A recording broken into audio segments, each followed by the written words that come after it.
ధన్యవాదాలు సార్. గౌరవ మంత్రి పొన్నం ప్రభాకర్ గారి సందేశం.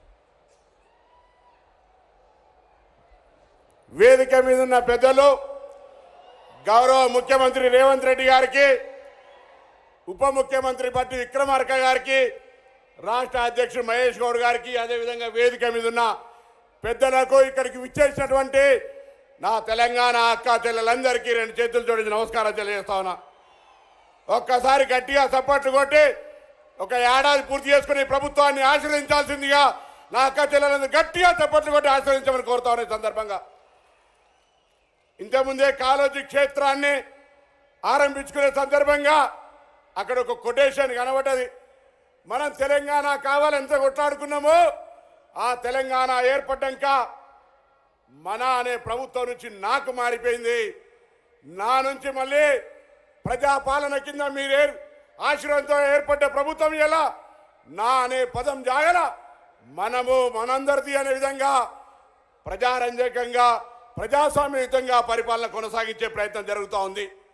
సంవత్సరం పూర్తి చేసుకున్న సందర్భంగా ఇందిరమ్మను యాద్ చేసుకుంటూ ఇందిరమ్మ పరిపాలన వైపు తీసుకుపోయే విధంగా మహిళలందరికీ డిసెంబర్ 9 నుంచి ఏలరి వరకు 110 కోట్ల మంది ప్రయాణికులకు 3720 కోట్ల ధనం లాభం జరిగే విధంగా ఉచిత ఆర్టీసీ బస్ సౌకర్యం.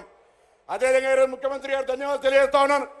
చాలా కాలంగా మహిళలకు సంబంధించి ఉచిత బస్సు ఇచ్చిన తర్వాత బస్సుల సంఖ్య పెంచాలని, ప్రయాణం చేయంగా ఇబ్బంది అవుతుందని, ముఖ్యంగా గ్రామీణ ప్రాంత మహిళలకు సంబంధించి ఒక అవకాశం కల్పించే విధంగా సీతక్క మంత్రిత్వ శాఖ, అదేవిధంగా రవాణా శాఖ కలిపి ఈరోజు మహిళా సంఘాల ద్వారా తెలంగాణలో ఉన్నటువంటి 600 మండల సమైక్యల ద్వారా ఆర్టీసీ బస్సులను 2140 కోట్లతో మీతోటి కొనిపించే ఆర్టీసీ నడిపే కార్యక్రమానికి ఈరోజు అంకురార్పణ చేస్తున్న ముఖ్యమంత్రి గారికి ధన్యవాదాలు తెలియజేస్తా ఉన్నా.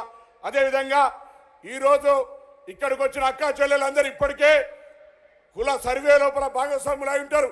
ఎవరైనా కాకపోయి ఉంటే దయచేసి ఇప్పటికే 60% పూర్తయింది. కుల సర్వే ప్రకారంగా ఈ దేశానికి దిక్సూచనిచ్చేటువంటి కుల సర్వేలో ప్రతి ఒక్కరూ భాగస్వాములు కావాలని ఆకాంక్షిస్తూ అందరికీ నమస్కారం చెప్తూ సెలవు తీసుకుంటా ఉన్నాను.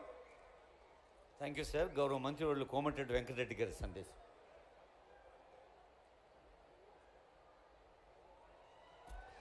అందరికీ చేతులెత్తి